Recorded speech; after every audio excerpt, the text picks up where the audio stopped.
തിരുനാമത്തിന് മഹത്വം ഉണ്ടാകട്ടെ. എൻ്റെ പേര് അൻസു ജോസഫ്. ഞാൻ അമ്പലപ്പുഴയിൽ നിന്ന് വരുന്നു.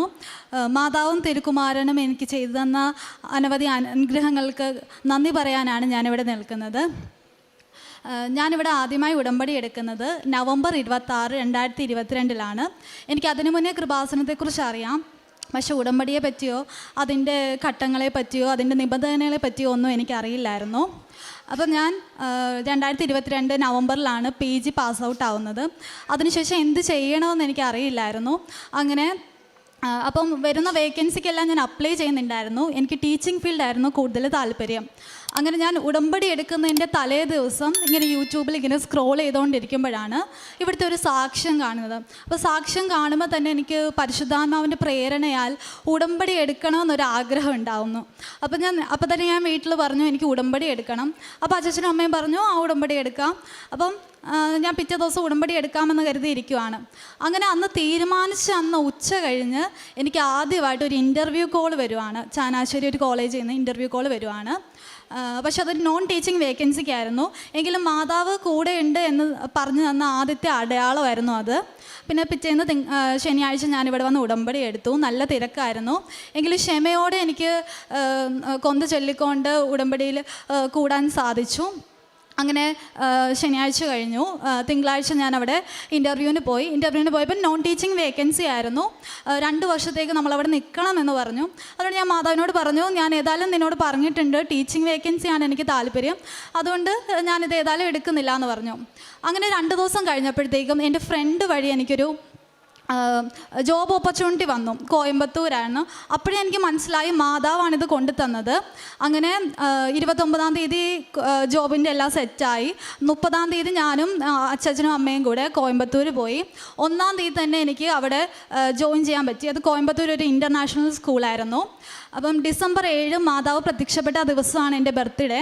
അപ്പം ഞാൻ മാതാവിനോട് പറഞ്ഞായിരുന്നു 7-ാം തീയതിക്ക് മുന്നേ തന്നെ എനിക്കൊരു ജോലി തരണം. അപ്പം ബർത്ത്ഡേ സമയത്ത് എനിക്കൊരു ജോലിയായി എന്ന് പറയാൻ പറ്റും. അങ്ങനെ 1-ാം തീയതി ഞാനവിടെ ജോയിൻ ചെയ്തു. തമിഴ്നാടായിരുന്നു. ഞാൻ അവിടെ പ്രേക്ഷിത പ്രവർത്തനം ചെയ്യുന്നുണ്ടായിരുന്നു. ഇവിടെ വന്ന് തമിഴ് പത്രം വാങ്ങിച്ചുകൊണ്ട് പോകുന്നുണ്ടായിരുന്നു. അവിടെ ഹോസ്പിറ്റലിലും ഞാനവിടെ പോകുന്ന പള്ളിയിലും ബസ്സിലും ബസ് സ്റ്റോപ്പിലൊക്കെ ഞാൻ പത്രം കൊടുക്കുന്നുണ്ടായിരുന്നു. പിന്നെ ഞാൻ പോകുന്ന പള്ളിയിലെ മിഷൻ പ്രവർത്തനങ്ങളെല്ലാം ഞാൻ പങ്കുചേരുന്നുണ്ടായിരുന്നു. എന്നെക്കൊണ്ട് കഴിയാവുന്ന രീതിയിലുള്ള സാമ്പത്തിക സഹായങ്ങളൊക്കെ ഞാൻ ചെയ്യുന്നുണ്ടായിരുന്നു. പക്ഷെ നമുക്കറിയാം ഞായറാഴ്ച മാത്രമേ പള്ളിയിൽ പോകാൻ പറ്റുന്നുള്ളായിരുന്നു. അപ്പം തമിഴ് കുർബാനയായിരുന്നു. അപ്പം നമുക്ക് ആത്മീയമായിട്ടൊരു വളർച്ച ഉണ്ടാവുന്നില്ലായിരുന്നു. അപ്പം ഞാൻ മാതാവിനോട് പറഞ്ഞു എനിക്ക് കേരളത്തിൽ എവിടെയെങ്കിലും ഒരു ജോലി തരണം. എൻ്റെ വിഷയം മാസ് കമ്മ്യൂണിക്കേഷനാണ്. അതപ്പം എല്ലായിടത്തും ഒന്നും ആ വിഷയമില്ല. കേരളത്തിൽ തന്നെ വളരെ കുറച്ച് കോളേജുകളിൽ മാത്രമേ അതുള്ളൂ.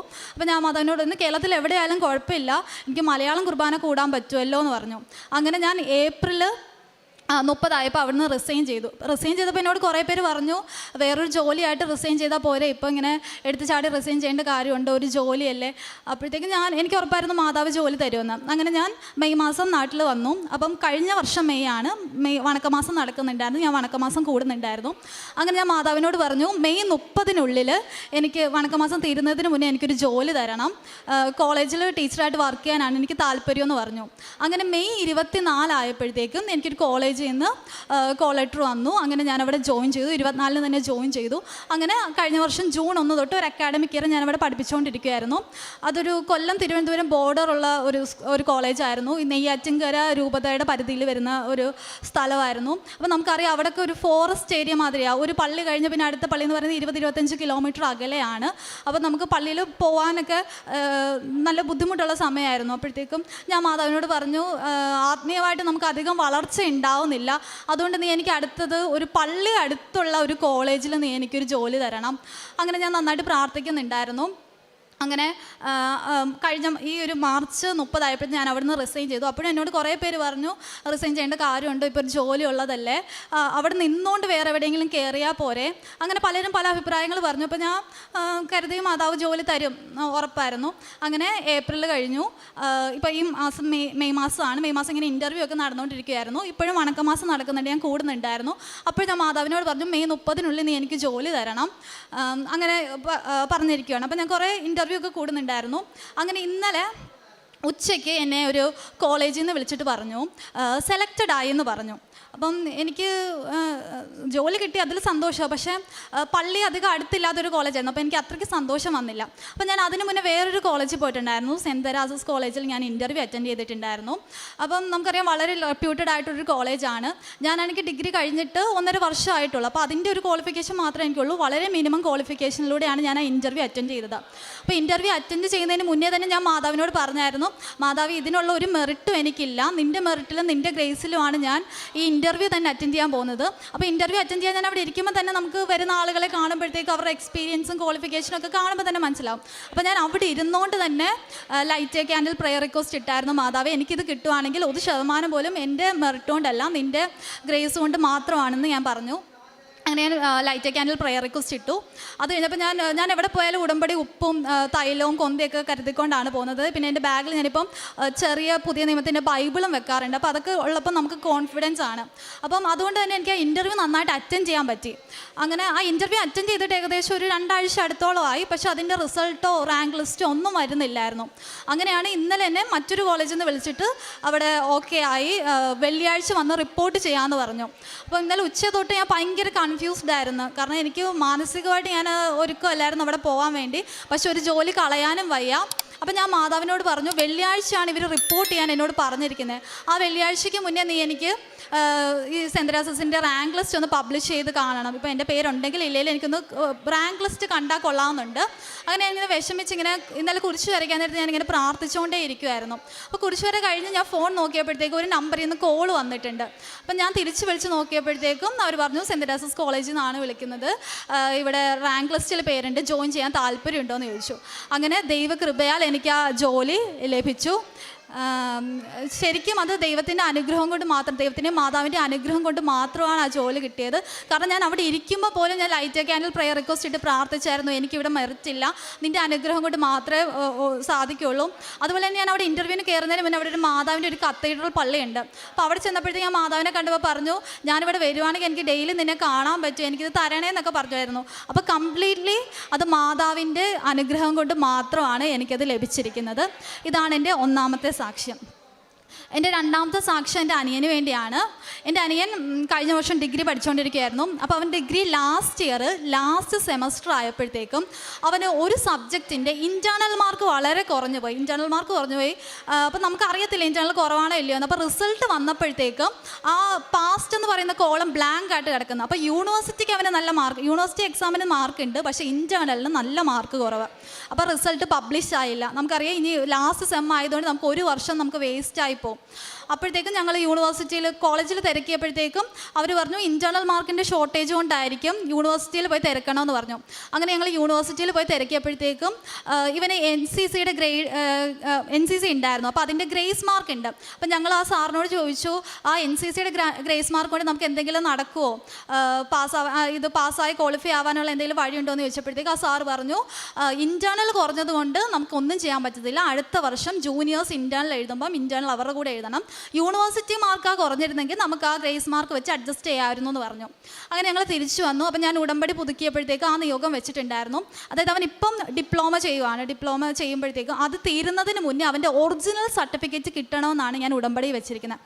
നമുക്കറിയാം ഒരാളിപ്പോൾ നോർമലായിട്ട് പാസ്സായാൽ തന്നെ ഒറിജിനൽ സർട്ടിഫിക്കറ്റ് കിട്ടാൻ 6 തൊട്ട് 10 മാസം വരെ അല്ലെങ്കിൽ ഒരു വർഷമൊക്കെ സമയമെടുക്കും. അപ്പോൾ എൻ്റെ ഉടമ്പടി നിയോഗം അതായിരുന്നു.